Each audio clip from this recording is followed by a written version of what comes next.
This is the Sales Hunter podcast. My name's Mark Hunter, and in particular, this is the Monday morning weekly sales kickoff. And hey, let's get into it right now.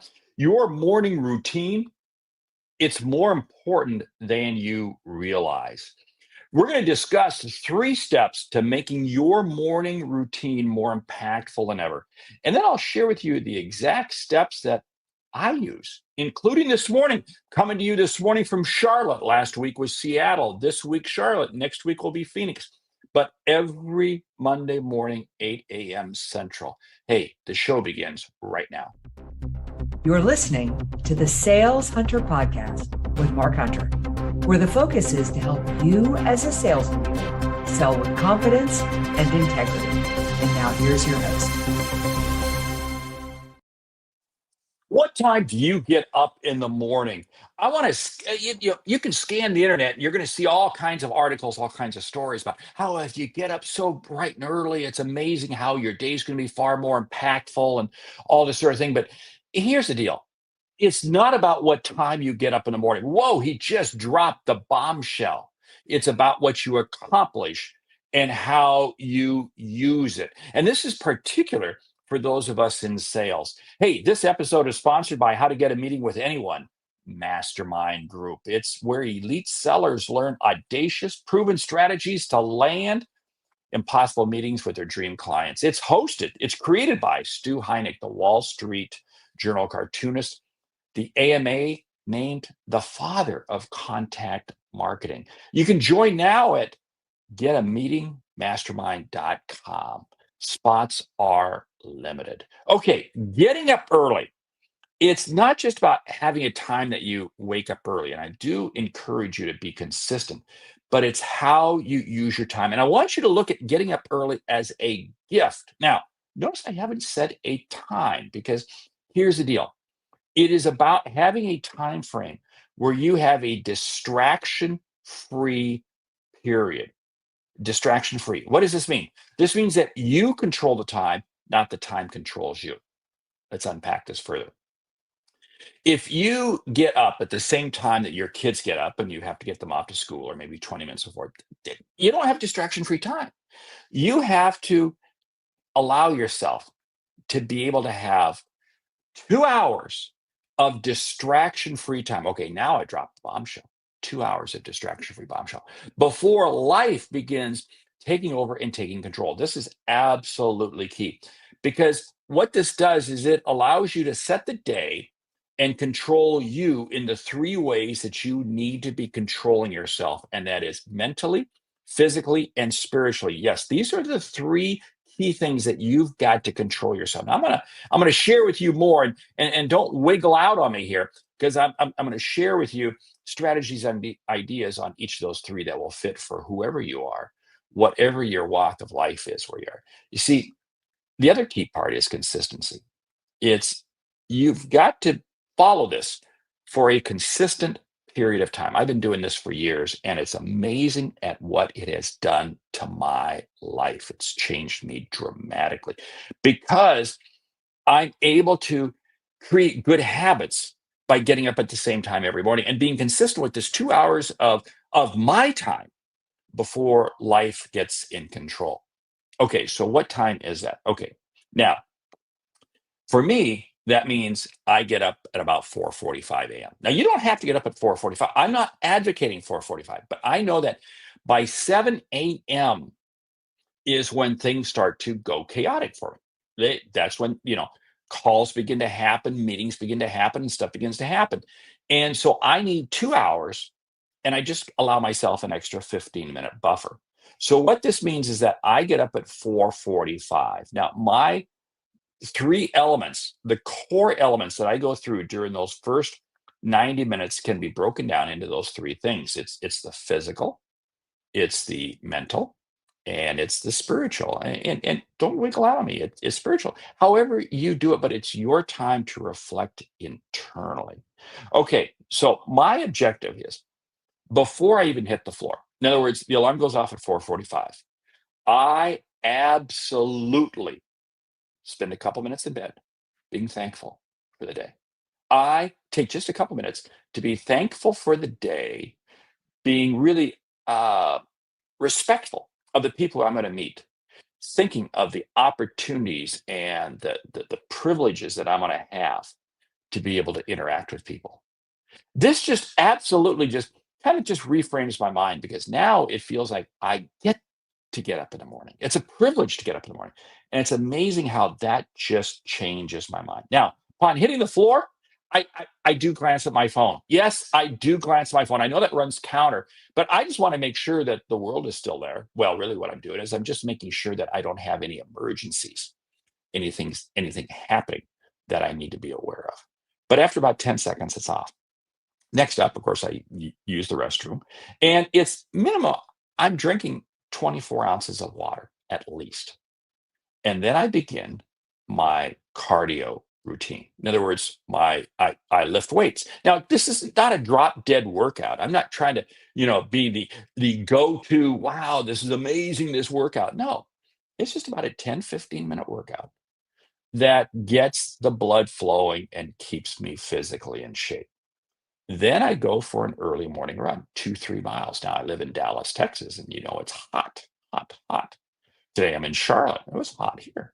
But I went out for my 2-3 mile run. And again, this isn't crazy fast. It's just getting it going. Now, while I'm doing both of these, I'm listening to podcasts. And yeah, I'm listening to them at double speed. Sometime I'll share with you my podcast hit list. But what I'm doing here is now I have framed myself up both. I framed myself up physically. Okay, now I need to now get the other two taken care of. So upon returning home, I grab some more water and I'm going to sit down for a quiet period of reflection. I just be quiet. Just be quiet and reflect. Again, it kind of picks up on what I did early morning in the bed when I was lying there in bed. But it picks up on that and I reflect on the day. And for me, it's taking some time to read my Bible and pray. Faith is very important to me, and it's essential for shaping me as a person. And you can do whatever you choose. Now, after that, I'll check a couple news sites, and I admit I'm a news junkie. I can get buried in news very quickly, so I limit myself to no more than 5 minutes. Now, after that point, I will get dressed, shower, get dressed. Now I sit down and I review my goals for the week. I review my goals for the week and the quarter.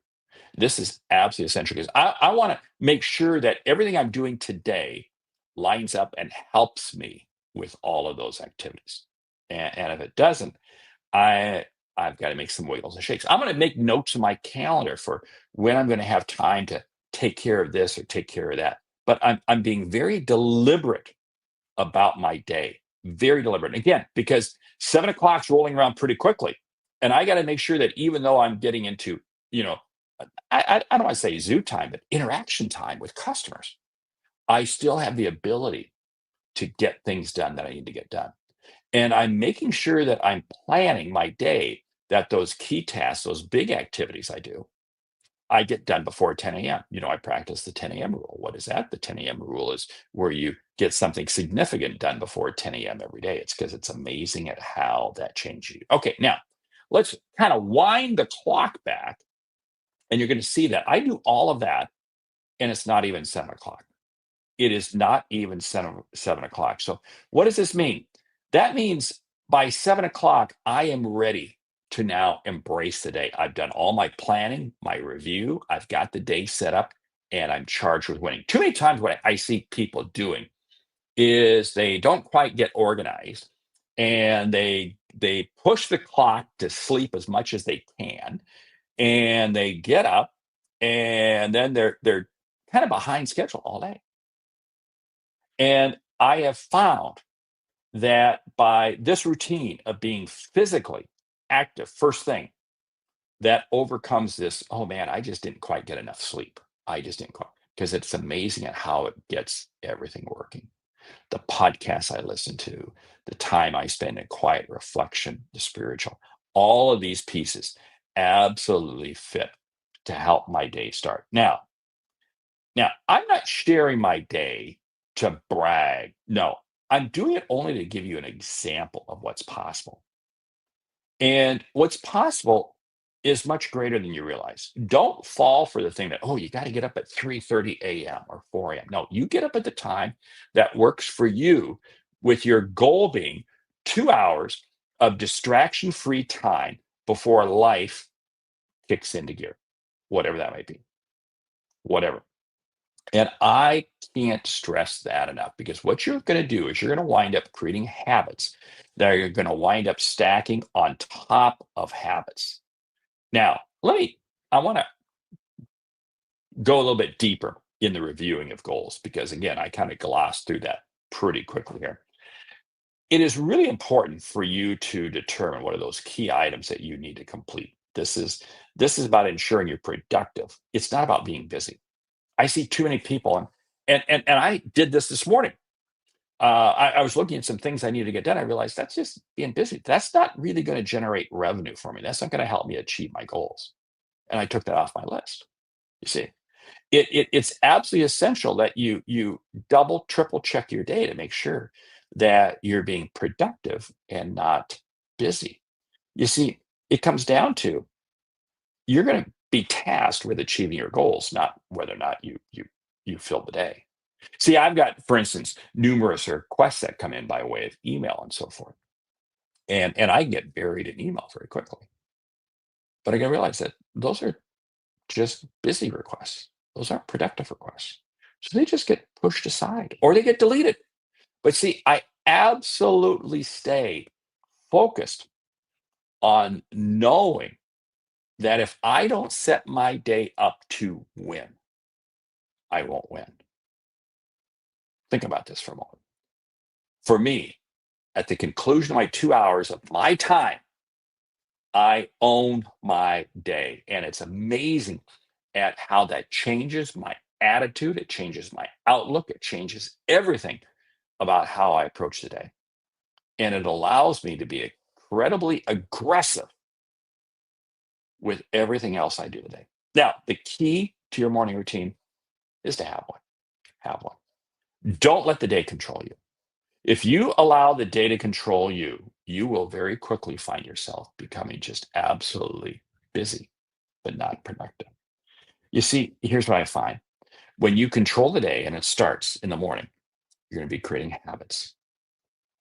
And it's amazing how one habit creates another habit, creates another habit. And before you know it, you're going to find yourself with a level of productivity that you never imagined possible. When I really began embracing this about 10 or 15 years, probably about 15 years ago now, it was amazing at how it changed everything I'm able to get done. I look back on things that I was struggling to get done 15 years ago, and today I'm busier than ever in my life, and I love it. And yet I do not feel stressed out. I absolutely do not feel stressed out, because I'm able to contain this by starting the day out with that 2 hours of time that I own every day. Hey, I'm Mark Hunter, the Sales Hunter. You've been listening to the Sales Hunter podcast. This is the weekly sales kickoff. And wow, we've had a number of comments come in this morning. It's great. I apologize, didn't get them up on the screen. Good morning to Jim. Good morning to Alan. Good morning to Peter. Thank you all for chiming in, and do hope you subscribe to the podcast on your favorite podcast app. And would you leave me a review on your favorite podcast app, would you?